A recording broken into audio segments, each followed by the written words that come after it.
and I am back with Sherlock Holmes, Crimes and Punishments, and this is going to be case number 4. Yes, the Abbey Grange affair. So here we go.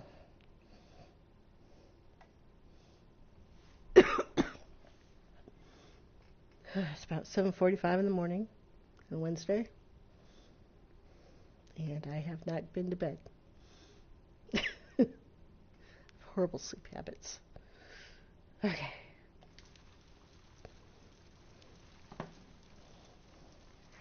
The game is afoot. Not a word. Into your clothes and come.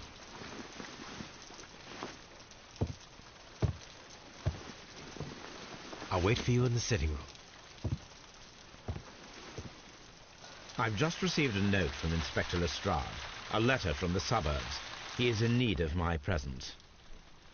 Whenever he has asked for my assistance, it has always turned out to be entirely justified.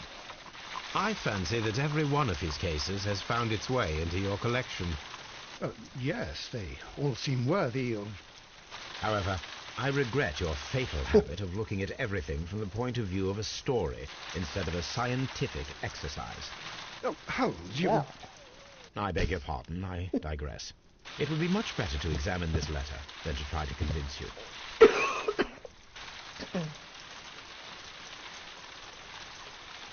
Oh, come on. She's not up right now. Oh, God. Oh, babe. What was that?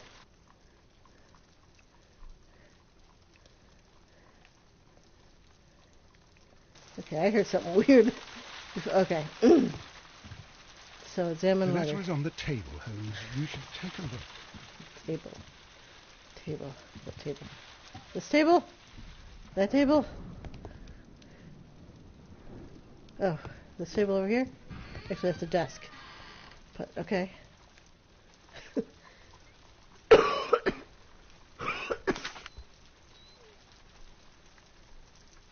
A wax seal with the monogram E.B. Ooh.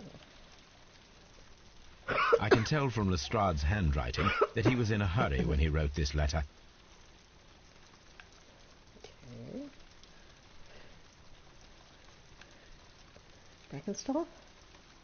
The Brackenstall family coat of arms. I am so sorry. All right, Abbey Grange, Marsham, Kent, 3:30 a.m. My dear Holmes, I should be very glad of your immediate assistance in what promises to be a most remarkable case. There's something quite in your line. Except for releasing the lady, I will see that everything is kept exactly as I have found it, but I beg you not to lose an instant, as it is difficult to leave Sir Eustace there. Yours respectfully, Inspector Lestrade. Okay.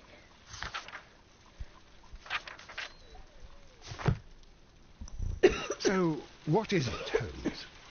Promising, as always. It appears to be a case of murder. So you believe that Sir Eustace is dead? I should say so. Lestrade wouldn't have sent for me for less. His writing shows considerable agitation, and he is not an emotional man. These people belong to high society. The quality of the writing paper, the E.B. monogram, their coat of arms. The crime was committed before midnight. Holmes, how can you possibly tell? Well, it is all thanks to Lestrade.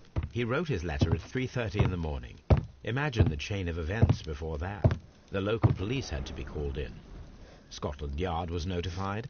Lestrade himself had to make haste there, and finally compose the letter he sent to me. All of that makes for a fair night's work. It makes Indeed. sense. Lestrade also speaks of the woman he released. That seems to indicate that she had been held somewhere during the crime. Much time has been wasted. Let us find a cab and go to Abbey Grange immediately. I live in hope of an interesting morning. Wait a minute, let's check our letters over here.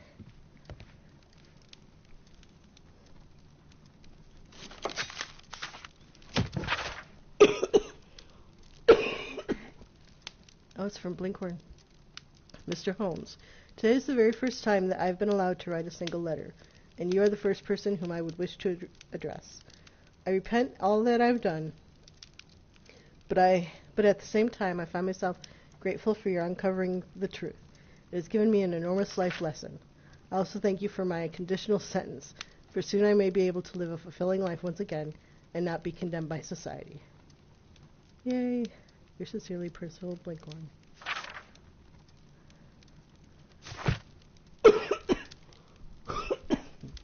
Okay. Here we go.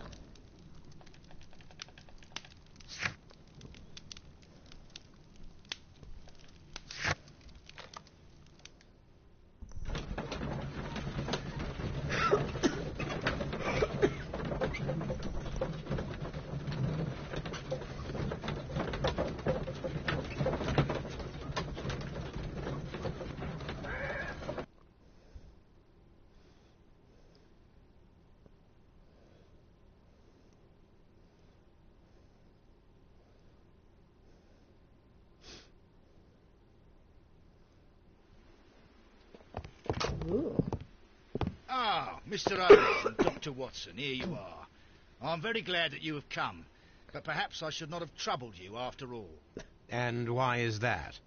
Lady Brackenstall has come to her senses, and she has given so clear an account of the affair that there is not much left for us to do. You remember that Lewisham gang of burglars? What, the three Randalls? Exactly. The father and two sons. It's their work. They stole a silver service, which is of great value. Sir Eustace Brackenstall is dead, then? Yes.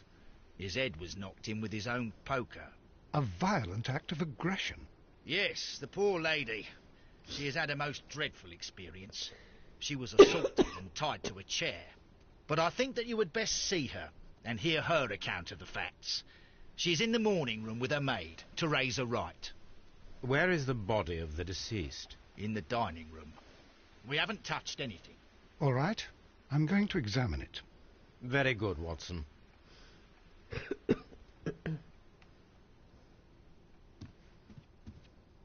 Lady Brackenstall awaits you in the morning room. I want to know what the story is behind that little figurine there. Sir Warthen Brackenstall. Lord Brigham Brackenstall. Lord George Brackenstall.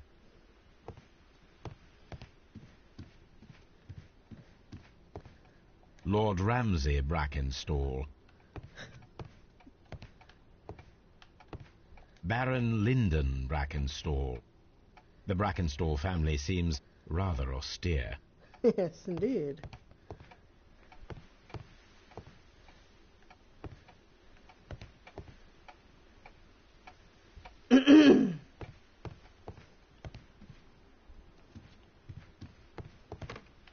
So which door am I supposed to go to?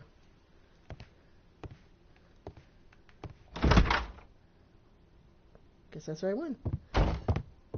Ladies, allow me to introduce myself. Oh, my. My name is Sherlock Holmes. I'm assisting Inspector Lestrade in this investigation.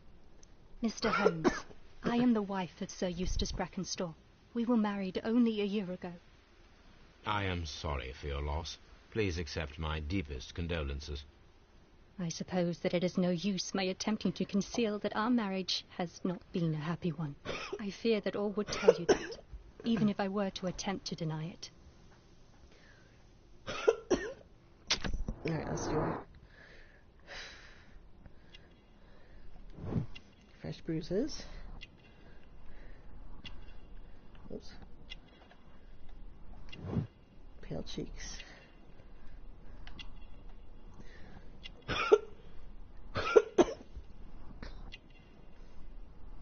Bloodshot eyes, but okay. Gold brooch, kangaroo and emu, Australian origin. Boobies. Elegant dress. Wedding ring. And old bruises.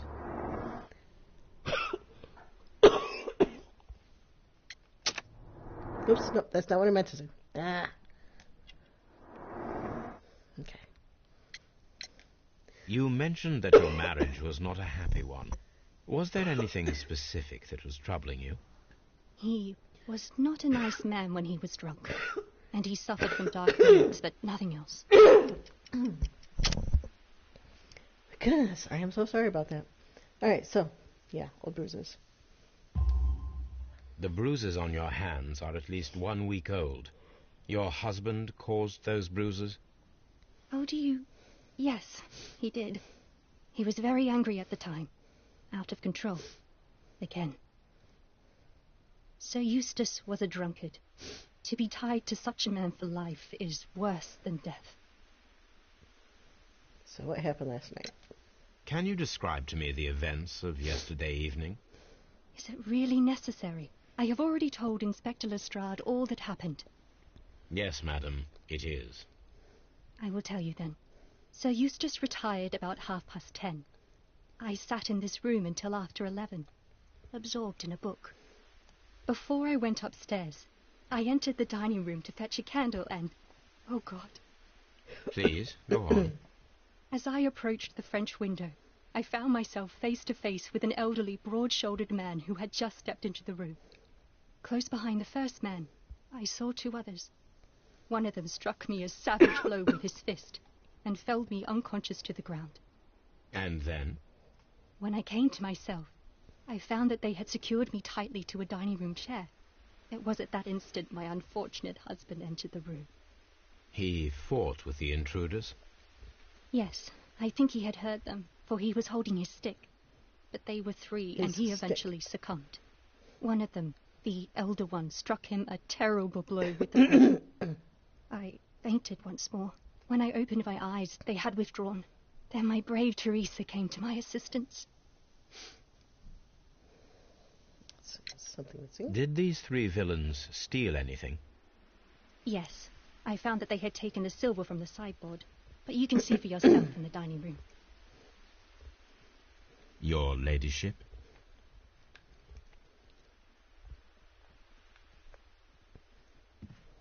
So we should talk with her. Wow, she's extremely short.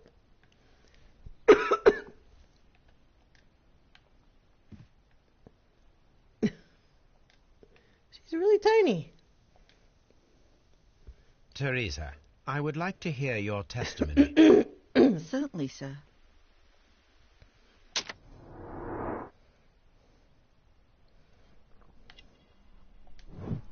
Wrinkles.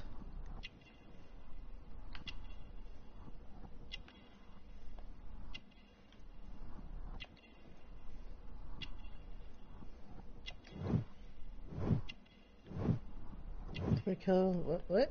She's carrying. Handkerchief. Vinegar smell. Recess. Oh. To bring her mistress back from the faint. Coffee stain.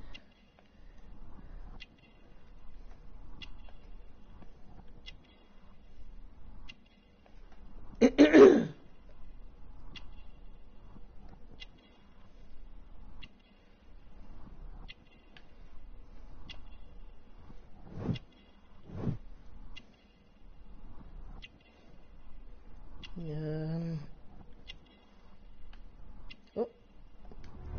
Working hands. Okay.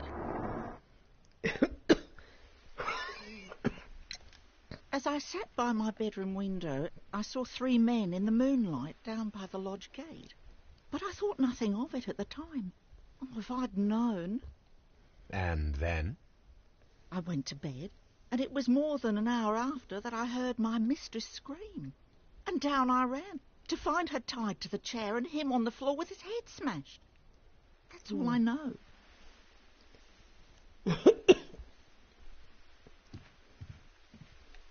Okay, let's look at their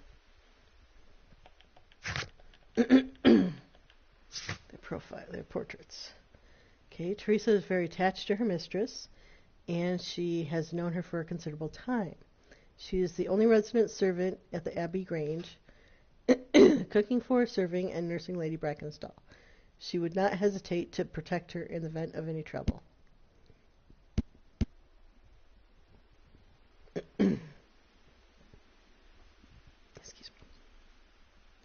Lady Brackenstall, not quite 25, is from a wealthy Australian family. She has been married for a little more than a year. She has, in all probability, suffered physical violence over the course of the last fortnight. The lady lives a solitary lifestyle, seldom venturing outside. Okay.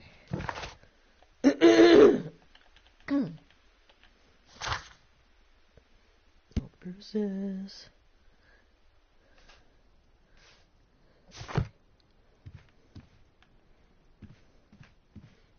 Where's the stolen tea service?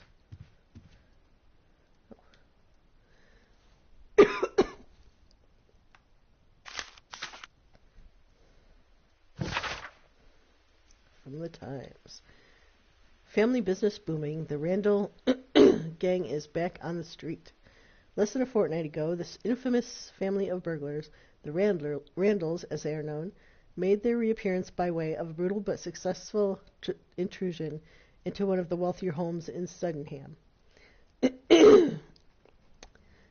The police are already on their trail. However, the details of the crime are being kept confidential, including that of the name of the victim. A witness was able to provide a precise description of all three men, and this will surely give the police a chance to complete their profile on this family of delinquents. We will take the liberty of reminding our esteemed readers about this highly dangerous band and to provide the full description as it is available at this moment. The gang has been in business for some considerable time, being a family of three, a father and his two sons. The elder, Jack Randall, is a man in his 40s. That was the elderly man that she said? I'm in my 40s. It's a man in his 40s and already gray-haired, while of average height and build. Being the mastermind behind the burglaries, he retains control over his sons, both of whom are close in age, but very different in appearance. The first son, William Randall, is tall and broad-shouldered, with a small, disproportionate head. The younger brother, Melvin Randall, is of a somewhat weaker constitution and is as skinny as a rake. The gang is wanted not only for their frequent thefts and break-ins, but for the exceptionally brutal pirate career they enjoyed before returning to England. Be alert, and may your valuables stay safe. The description of the Randall gang provided by Lady Brackenstall is identical to the one in the Times article. Oh, we have a thingy. Is it all known? Criminals identified. Yay! Oh, situation. The robbery is faked and the whole story is invented in order to blame Sirius's death on the Randalls. The testimonies and evidence match and point to the Randall gang.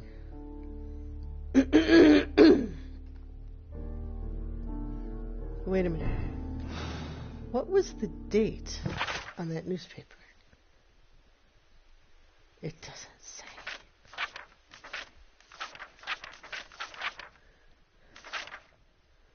And it doesn't say the date on there either. Okay, well, so let's choose one. We're probably going to end up changing it. We'll start with that. Yay! Okay. Paintings. Okay. Sherlock vision.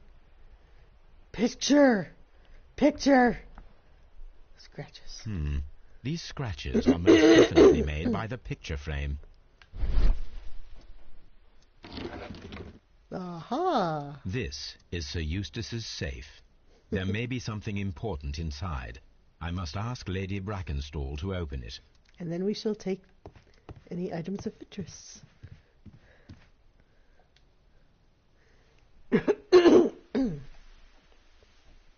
Open your safe. Give me all your money. Lady Brackenstall, could you open this wall safe?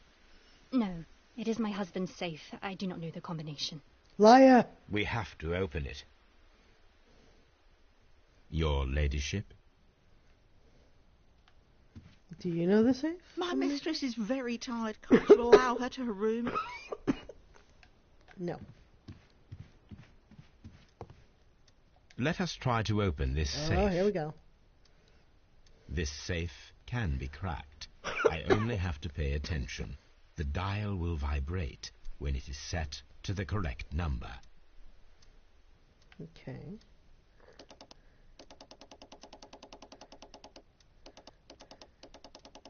Oh.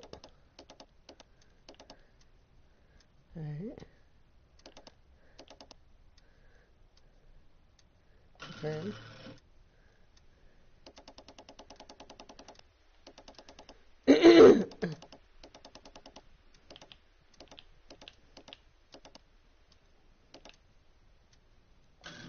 Confirm. This is easy.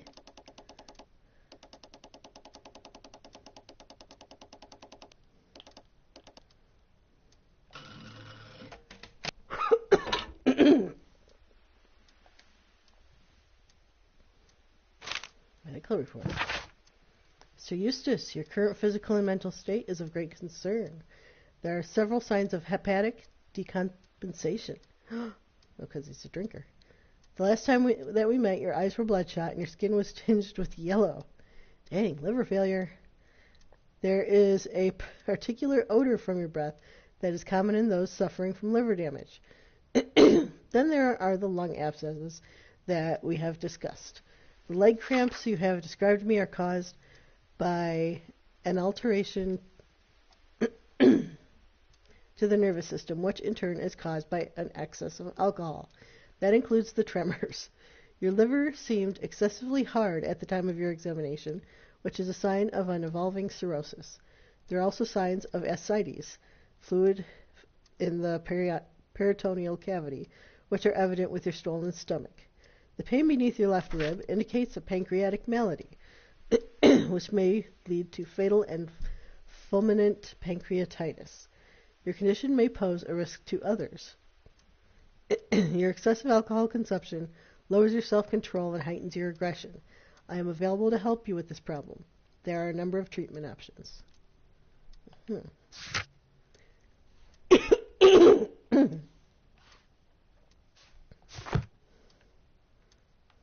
It is common practice to keep one's valuables in a safe behind a painting. It should not really pose a challenge for a criminal. Antique coins, possibly of value, but they're scattered without care.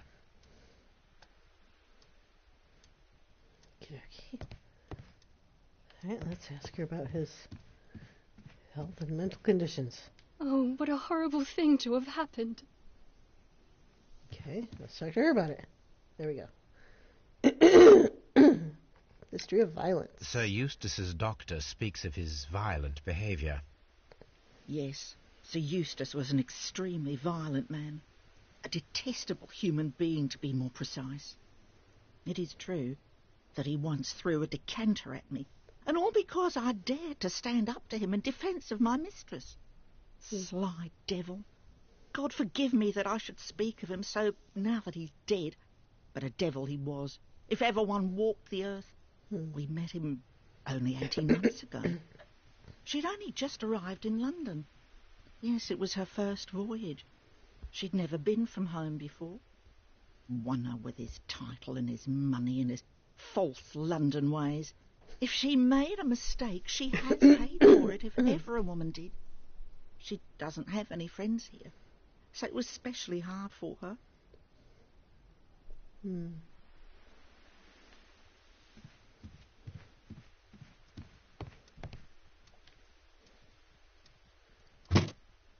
Dang.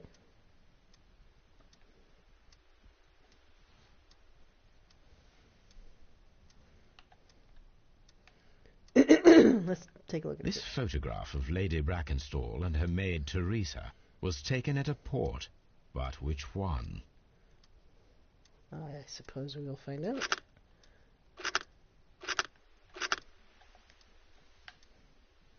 Okay.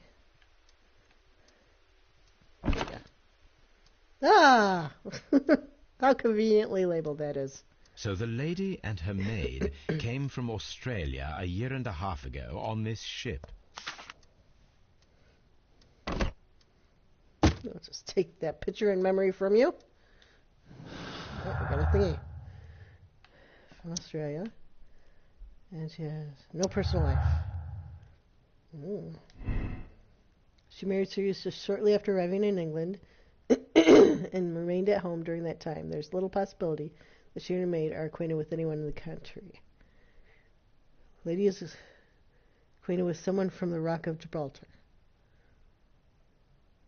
I don't think so. That doesn't even... We have no evidence of that yet. Yeah, I didn't think so. Just thought I'd try it. Okay. Anything in here?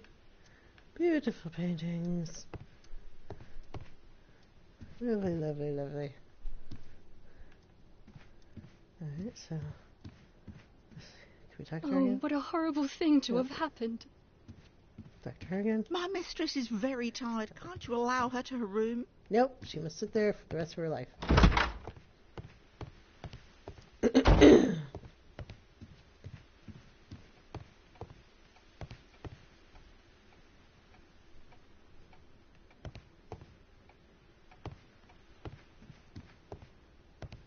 Where's the silver tea service? I mean, they got an abundance of tea services.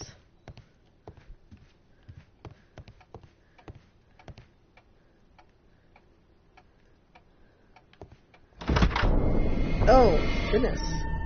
You should examine the body of Sir Eustace Brackenstall. Why? I don't want to touch him. Yeah.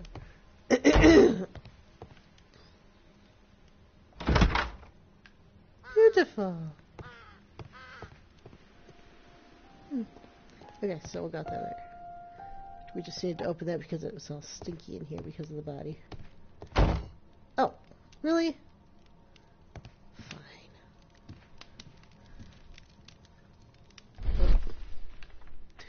The mantelpiece. Something fishy about that. Wait, what? Are we standing on the mantelpiece? It appears that the bell rope was cut by someone taller than me. Bell rope. Is it bell rope? Oh, I see. Okay. A fur trader's cabin. Okay.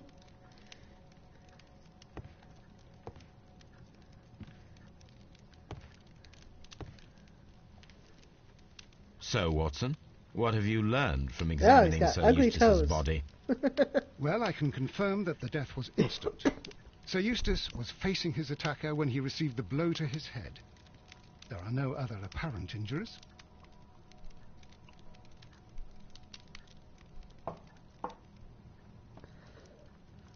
That must be the murder weapon.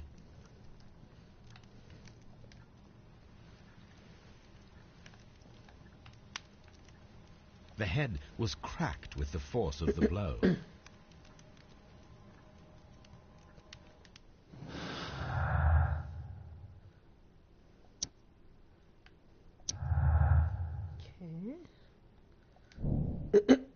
Could have been due to a poker blow.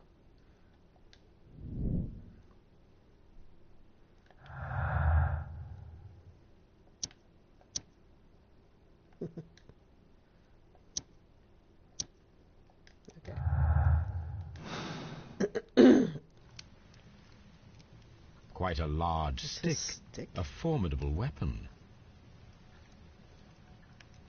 Barefoot, he had therefore been in bed and did not have time to fully dress.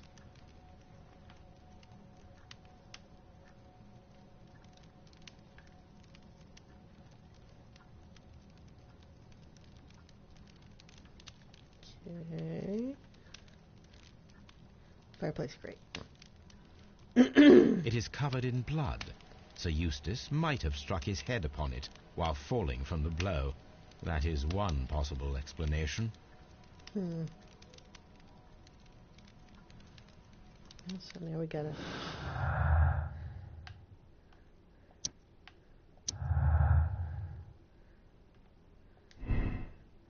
So it could have been due to his accidentally striking his head on the fireplace grate, or the death of Zeus could have been due to a poker blow.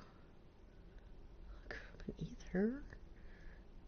What difference does it make right now? Oh, that's not the random game. I see.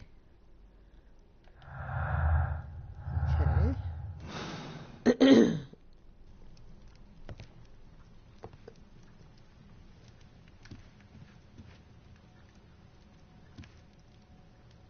Oh, goodness. Is that the silver tea service they were talking about? These wine bottles are expensive and mostly from France. Mostly empty. No. This candlestick is valuable. It is interesting that it was not also stolen.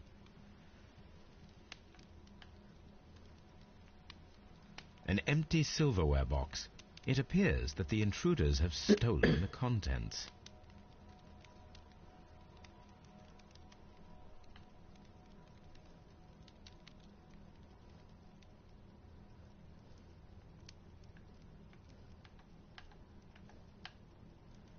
Alright, come on, there's something else here.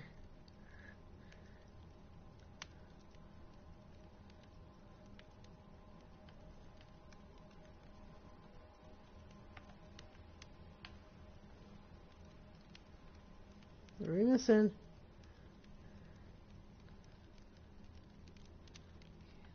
Candlestick. Little cups. Bottles.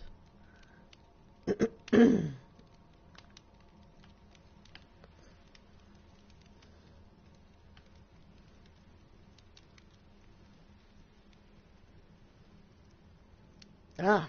A bottle of wine is missing here. The criminals did not thoroughly ransack the house. They only took a little silverware.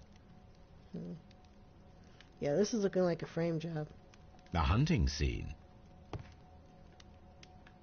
Why does he only pick certain pictures?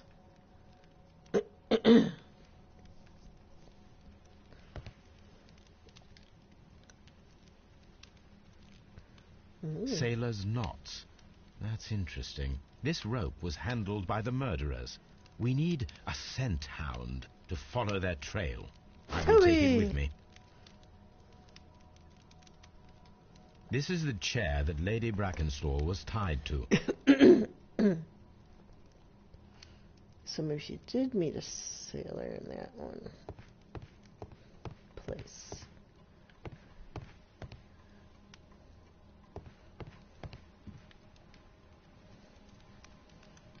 A decanter standing next to the open bottle. An inseparable pair indeed.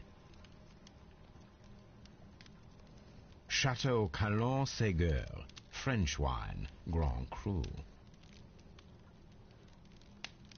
All I understood was French wine.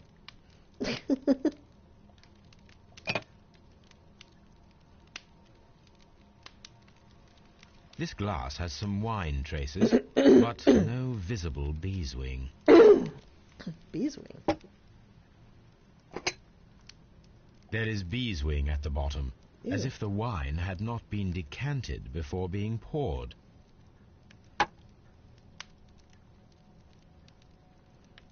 Decanters do something? I thought they just hold wine. I thought they were like a fancy... This glass has some wine traces, but no visible beeswing. It is rather strange that only one of these glasses has dregs of beeswing inside it, while the other two are clear. Hmm.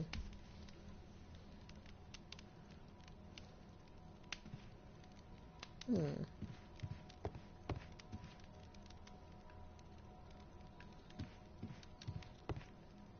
Antique hunting weapons.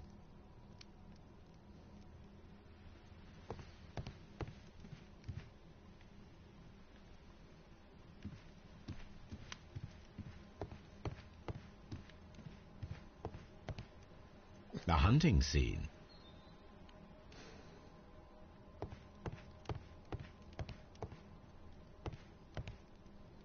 A trapper's hut. A trapper's hut. He likes the trappers' huts. A hunter scene.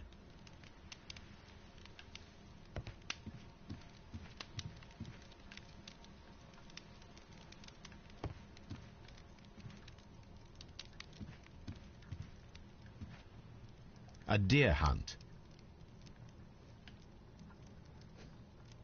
An old person. Okay,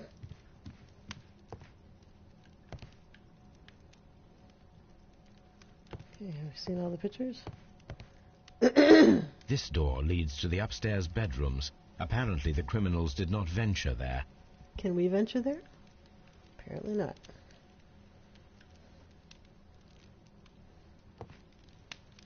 Okay, I think we did all the pictures. Everything. Interesting ceiling. The death was instant. Thank you. That's very enlightening. Yeah, let's look out here.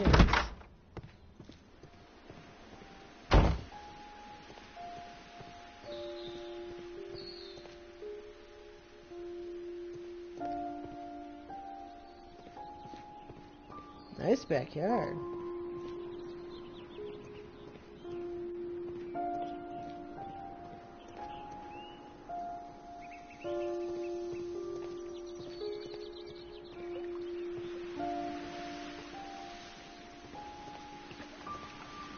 Are there any signs of breaking and entering?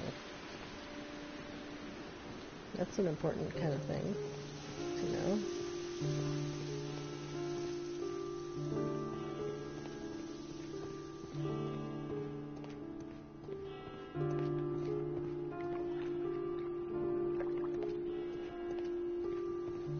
Let's look at that picture again. Oh, we've got things to do. For health and all. Wreckage of Gibraltar.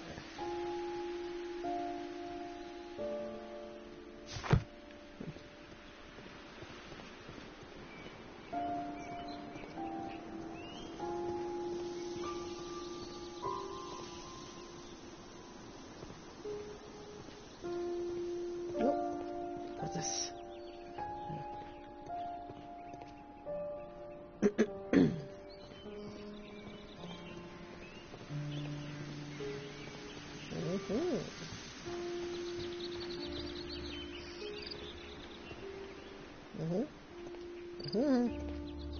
Really?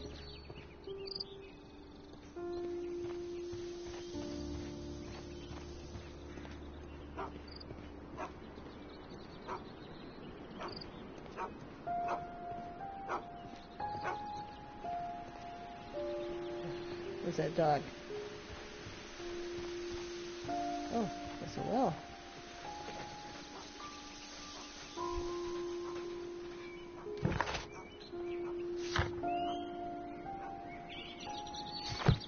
Okay, I guess we're going back to Baker Street. Wait, no, we gotta talk about that, about his health with someone.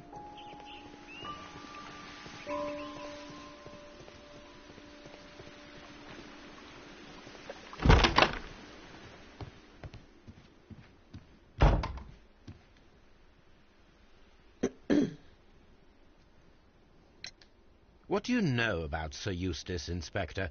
What was his reputation? A charming man when sober, but an absolute demon when he was drunk. In such moments he was apparently capable of anything. Why, once he splashed fuel on Lady Brackenstall's dog and set it alight. What? Another day he threw a decanter of wine at Miss Wright's head. Oh my gosh. The alcohol seemed to madden him. To the point that we were forced to intervene several times to avoid a scandal.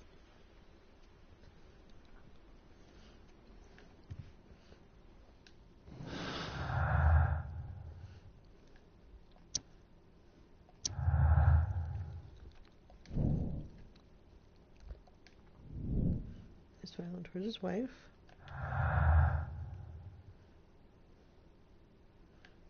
Glass with bee's wing. With 2 glasses.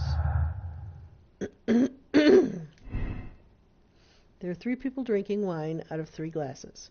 One of the 3 probably prefers wine with beeswing. There were 2 people drinking wine out of these glasses. The remaining glass with the beeswing consisted solely of the dregs from the other 2 glasses. That'd be kind of hard to do. I'd go with that.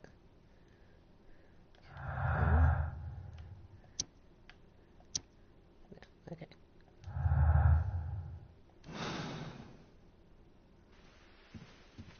I wonder if one of the females here can tell us about the beeswing.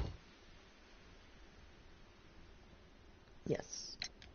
There are 3 glasses on the dining room table. I was wondering if... Oh, I forgot. When I came to myself the first time, each of them had a glass in his hand.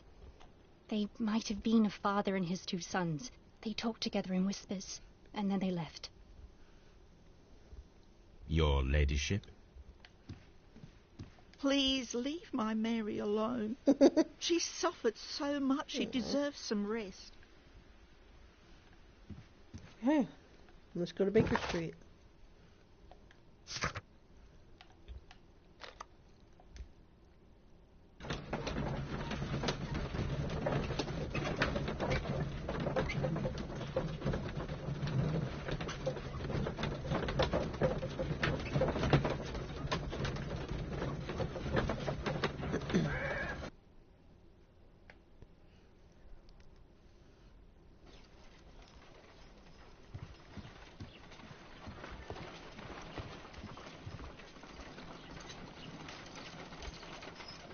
Let's examine the rope. Let us see how the rope was cut. The fibers at the end of the rope are smoothly cut. Let us try to find out what tool was used to cut the rope.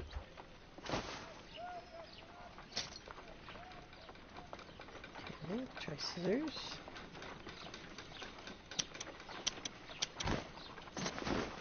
The fibers from this cut appear to be different. Okay.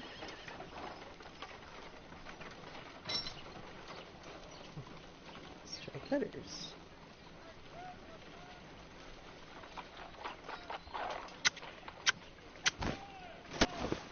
The fibers from this cut appear to be different.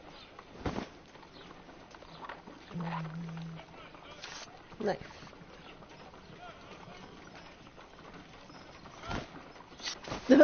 If I cut the rope with a knife, it matches the original.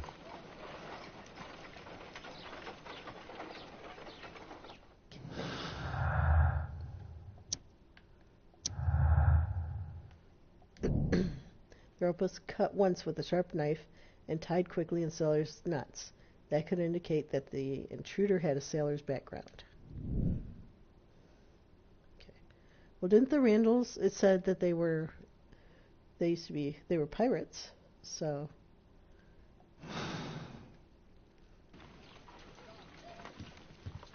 Is there anything else we need to research?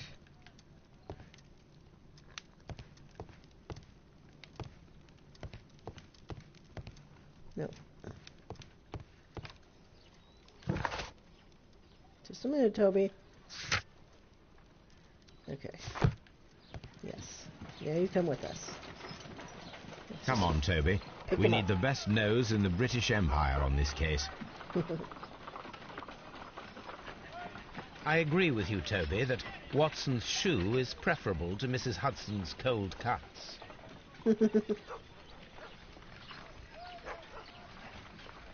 Someone should take Toby for a walk. Yes, that's what I'm doing.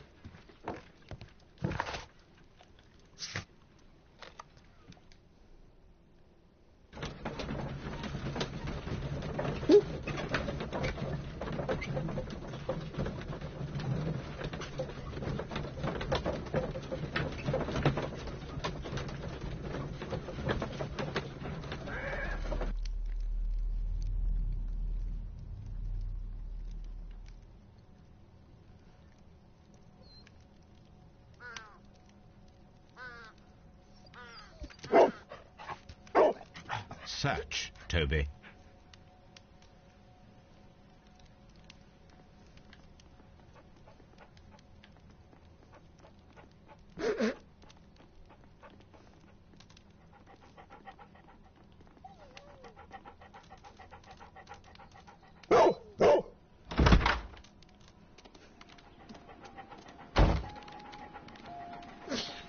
That looks funny.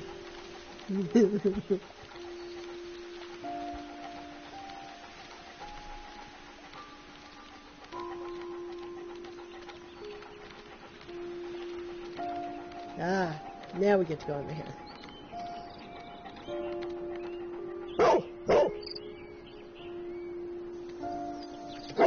The intruders entered the shed for some reason when they were making off with the silverware.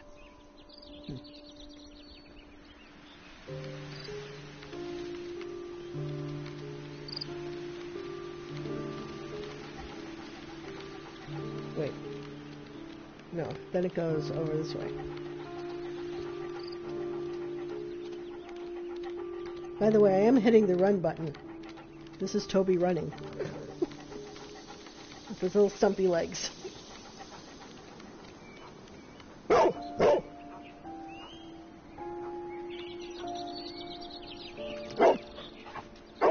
The scent leads to the well. I should check it.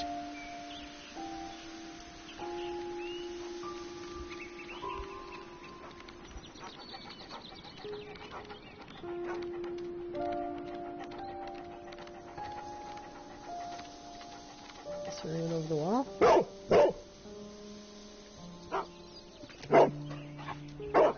The intruder's trail is lost behind this wall. I'm sorry, but that dog is just ugly. The criminals left the house through the French window.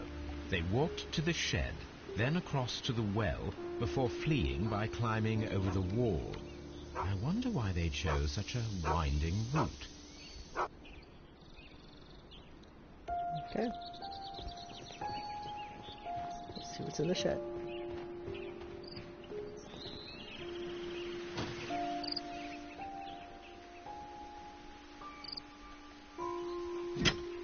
This hook might be useful. Small gardening tools, nothing of great interest. Bags of seed. Some empty bags were recently moved.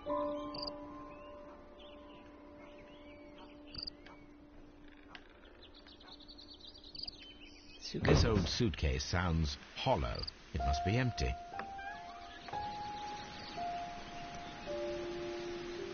Okay. Let's go over to the well.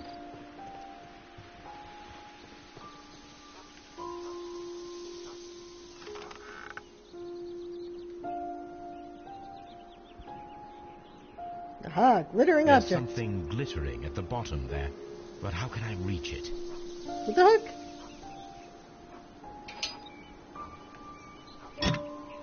There we go.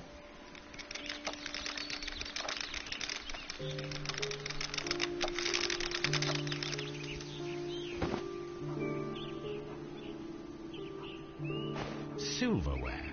This is hardly a coincidence. Alright, this was a frame job.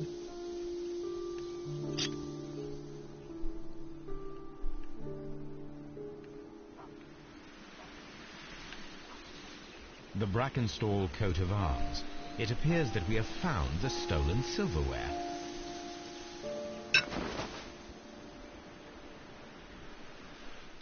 Okay.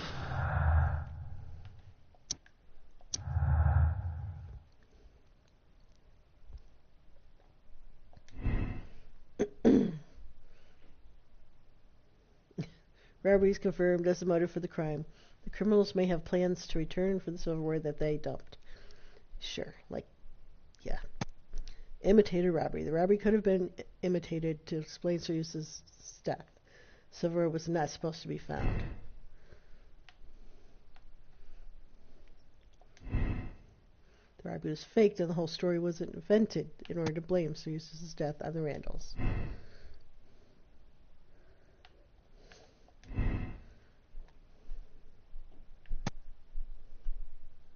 So I guess two people. Ooh. So Eustace was murdered by the one person who was visiting that night. It was he who tied up Lady Brackenstall. He is tall and strong. Murderous visitor. So, let's say she's acquainted with someone from the Rock of Gibraltar. We're looking for a sailor. The person who was visiting that night was probably a sailor. All right.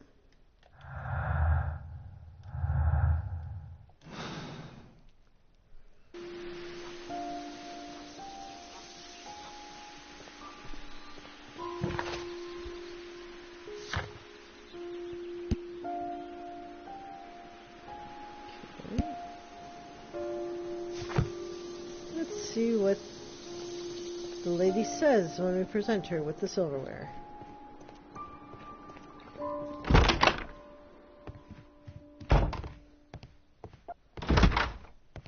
Hey, you.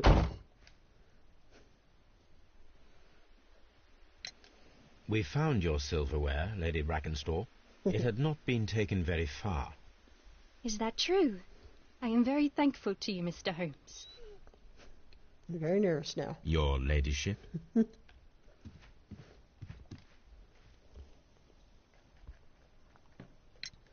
We found your mistress's silverware. Oh, that's good news. You really are as clever as they say. Indeed. Well, okay. Let's see, we tell him about it? Guess so. Inspector, I have recovered the stolen silverware. You are a wizard, Mr. Holmes. And where is it? In the garden well. Excuse me? Unique, isn't it? Rather absurd. What is the point of stealing silverware and then throwing it down into a well? Perhaps it was used as a temporary hiding place, or simply the thieves wanted to get rid of it. It is up to us to solve this mystery.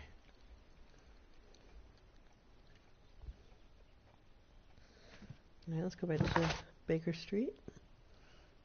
And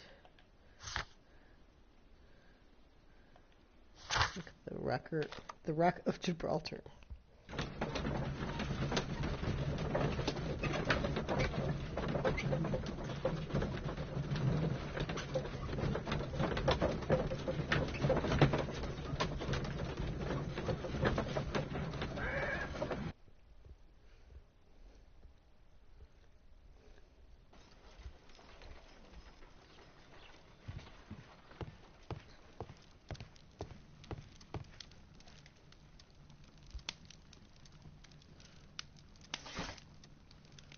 $18.93.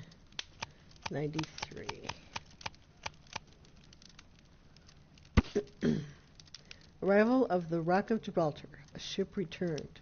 The Rock of Gibraltar, a bulk carrier from the Adelaide, Southampton, London line, Cunard Building, James Street, London, has returned from a 6-month voyage through India, New Zealand, and Australia. The ship brought to England Miss Mary Fraser, the heiress of the Fraser family, owning land and tin mines in Australia. Tin mines? This reportedly beautiful young lady is presently engaged to Sir Eustace Brackenstall, one of the wealthiest gentlemen in Kent. Aha. Here it is.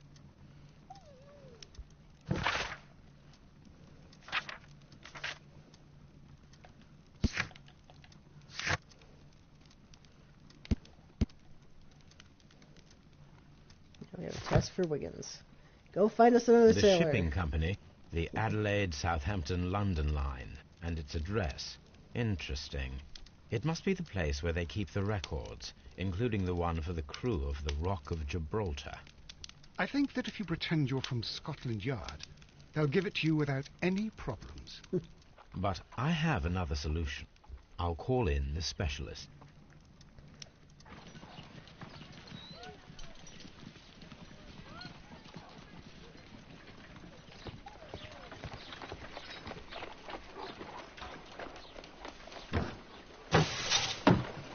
Wiggins, could you come upstairs, please?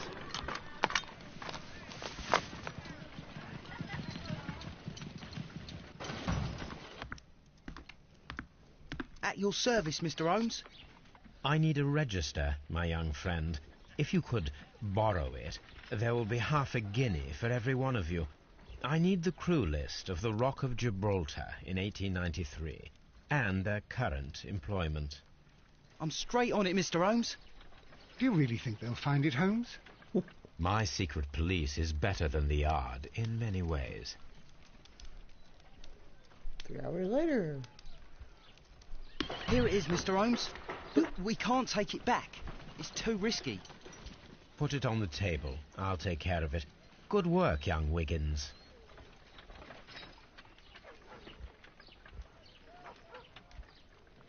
This list shows the senior officers of the Rock of Gibraltar, on which Lady Brackenstall and her maid made their voyage. Lady Brackenstall does not know anyone in England. This must mean that someone on this list is our mysterious visitor. And these are the lists of the senior officers of the Adelaide, Southampton, London Line ships. Let us find out who was in London upon November the 7th. Okay.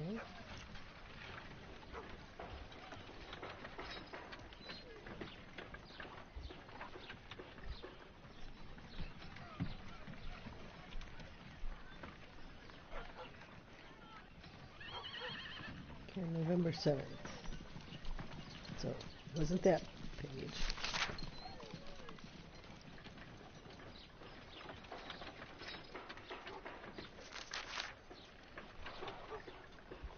November 10th.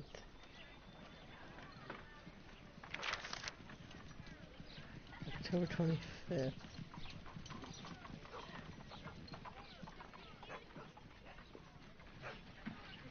Okay, so they arrived in London November 12th. No. Arrived in Adelaide. Departed from London, England on October. Departed on November 10th. Okay, so it's someone on this list. Okay. Well, there's Jack Crocker. Mr. Jack Crocker was in London upon the date of the crime, and he is due to depart in 2 days. Anybody else?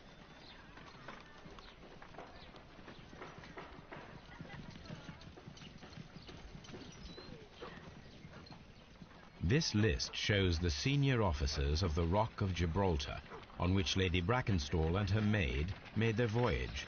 Lady Brackenstall does not know anyone in England. This must mean that someone on this list is our mysterious visitor. Okay. Arrived in London, England. And departed in...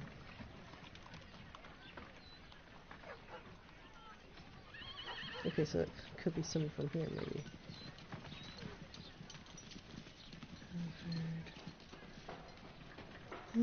William. Oh, here's Thomas Walker. This officer is still at sea, therefore he cannot be involved. Oh, I see. We got to go through everything. Okay.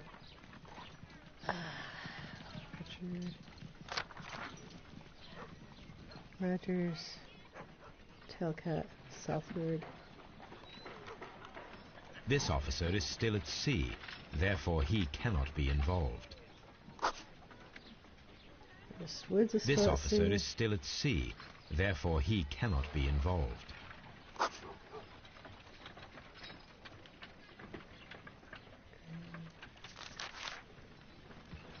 This officer was on a ship that sailed half a month ago. He wasn't in London at the time of the crime.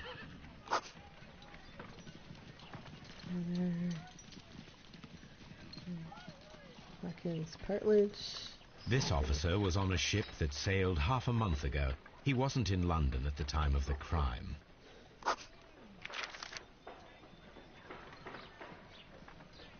So now we're just looking for Whittington.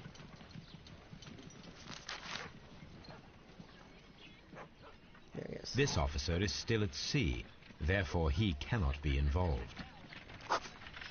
Captain Jack Crocker is our mysterious visitor. He was the only one around at the time of the murder.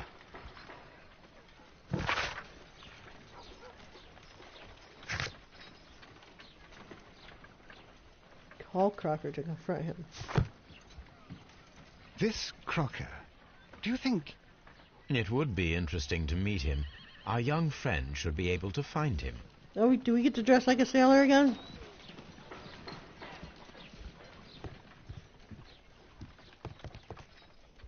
Wiggins, could you find a way to bring this Captain Crocker here to us? Here? Holmes, that could be dangerous. No problem, Mr. Holmes.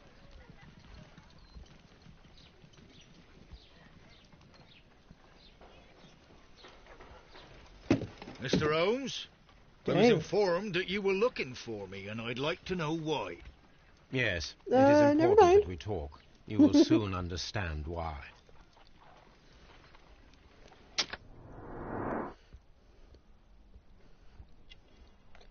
Big bushy beard? No. Clear look. Honest.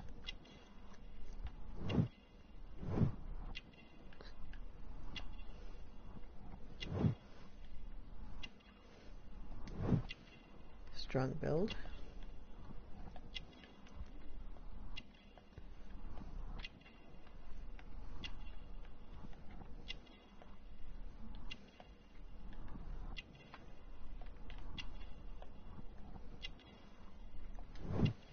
Newspaper ink.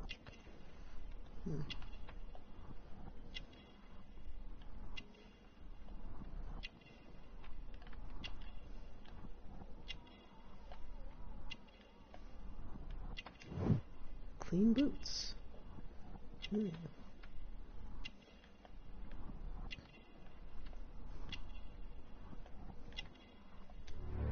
Sea knife. You are acquainted with Lady Mary Brackenstall, are you not?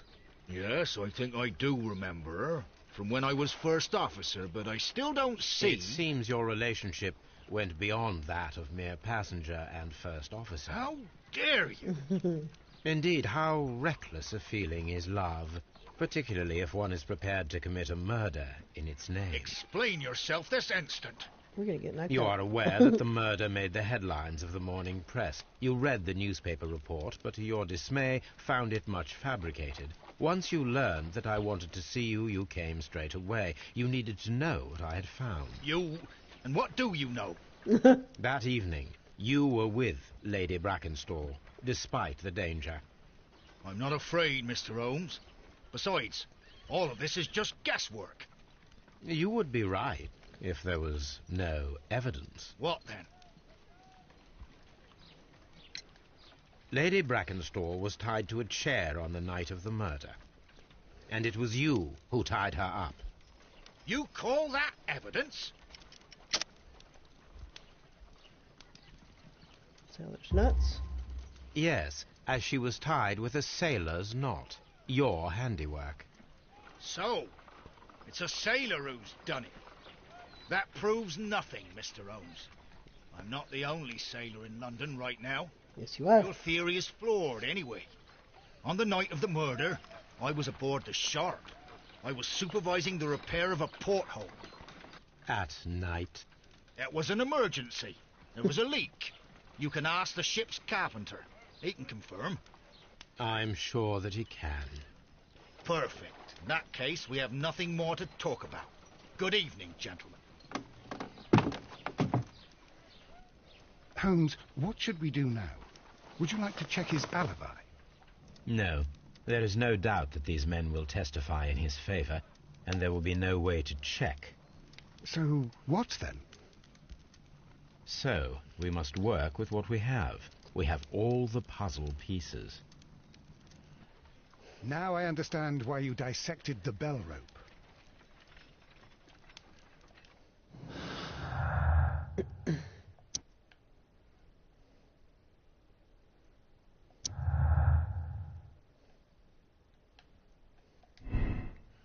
Crocker's lying. His involvement is clear. He appeared as soon as he heard that I was looking for him, thus signaling his guilt.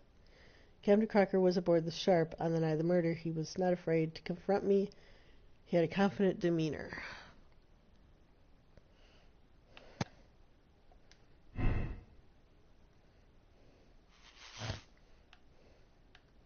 captain is the killer. Okay. So if I say that, it all falls apart.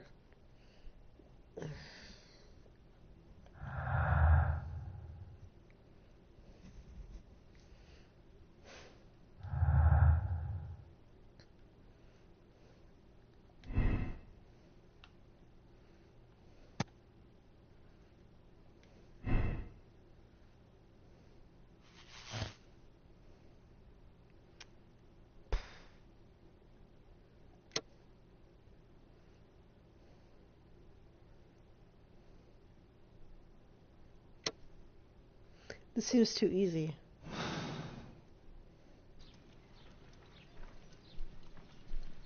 Now let's read his profile. Crocker is a fine man of the sea, aged in his 40s. He is a capable, honest man and well-educated despite not being very wealthy. He was in haste, and still he read the morning news. He was in haste, and still he read the morning newspaper and cleaned his boots before heading out. Well, just to make sure. I'm gonna just...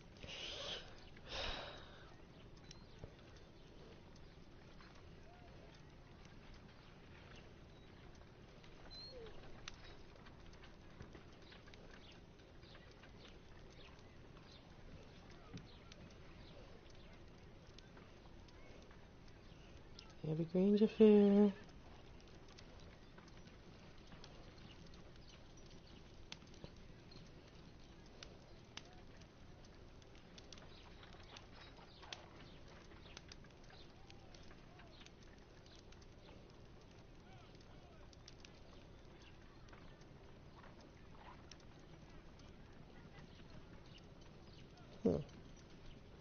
Yep, it was him.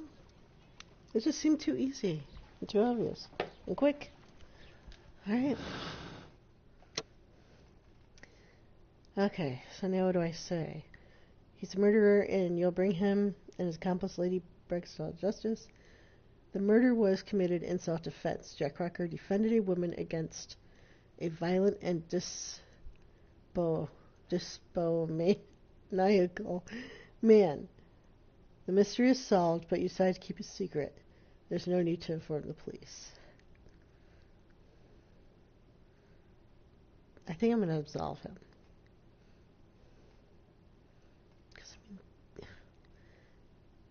Yeah, I'm going to.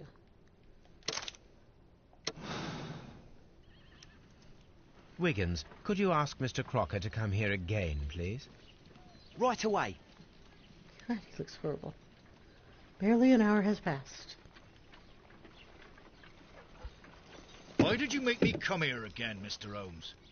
It is over. I know that it was you who killed Sir Eustace Brackenstall. What? I know, because of the height at which the rope was cut. The knife used was a sea knife. The knots were sailor's knots, and not least the sheer force that was put behind the killing blow.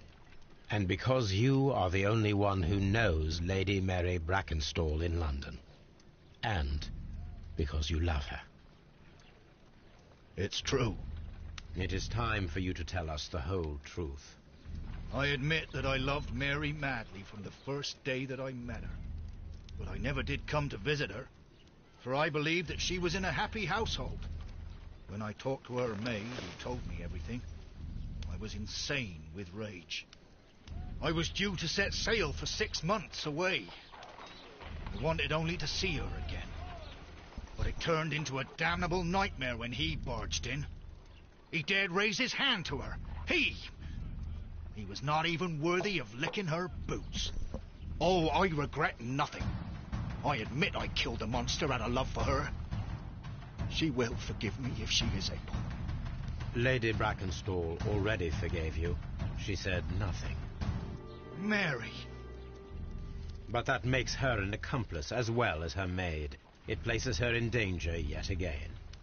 Mr. Holmes. You would not have managed to protect her. Till I die, do you hear me? Here is a letter that sets everything clear, and it is the one that should be disclosed to the police. I am the only culprit. Mary had nothing to do with it. Now it is time to end this. Wait, what?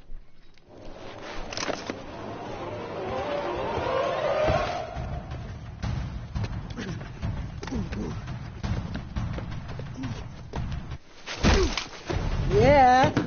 Woo! Please forgive me, Captain Crocker. I wished only to test your sincerity, and your words and deeds have far exceeded my expectations. See here, Captain Crocker, we'll do this in due form of law. You are the prisoner. Watson, you are a British jury. Captain Crocker, the evidence shows that you acted without premeditation and used reasonable force to protect an innocent victim from her husband's brutality. Your devotion pushed you to attempt to kill yourself in order to protect the one you love. Now, what say you, gentlemen of the jury? Not guilty, my lord. Vox populi, vox Dei. You are acquitted, Captain Crocker.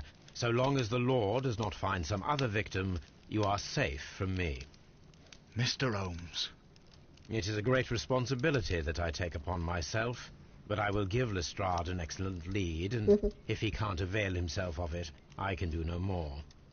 Come back to your lady in a year, and may her future and yours justify us in the judgment which we have pronounced this night.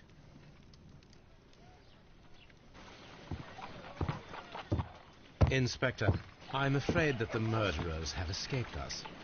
What? Do you mean to tell me that you failed? Never thought I'd live to see the day. I mentioned the murderers, not the case. It is obvious that the crime was committed by 3 criminals who cannot be the Randalls. You really think so? You only need to find a gang of 3 thugs wandering around. I can trust you to do that. If they exist, I'll catch them. You'll find someone, I have no doubt of it. Goodbye, Inspector.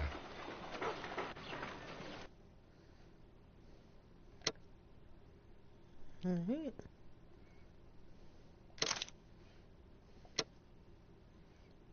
I'm commiserative. Commiserative.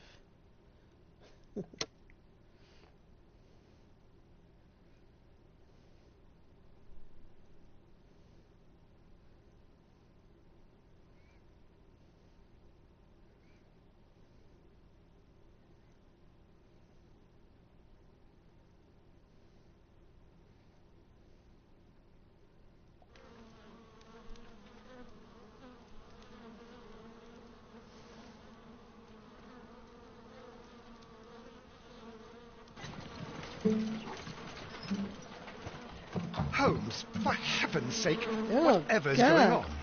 Oh, hello, Watson. You're early. Did you kill all of your patients? What? Holmes, where have all these Oh my wretched God, bees that's come horrible. I increased the temperature of the room so as to prevent them from hibernating. I needed to take a sample of honey. But it worked, Watson. We will have honey all year round. Ridiculous and dangerous. They're domestic bees, Apis mellifera, such industrious workers. Anyway, Watson, I am sorry, but I must leave you. I'm in rather a hurry. You have a new case? Yes, but nothing as thrilling as this experiment. A theft of plants at the Royal Botanic Gardens in Kew. I'm helping a minister who's an old friend of mine. You can join me if you like. Well, I'll admit that I'd far rather accompany you than remain alone here with these workers of yours. Besides, you'll need a helping hand with the flowers you're intending to bring back. Watson, however did you guess? For the great Sherlock Holmes to bother with the theft of plants. Come on, admit that you're planning to spoil your little bees with some rare pollens. Since when did I become so transparent? Let us go. All right, and we will see this case in the next broadcast. So that concludes the Abbey Grange affair. Thank you for watching.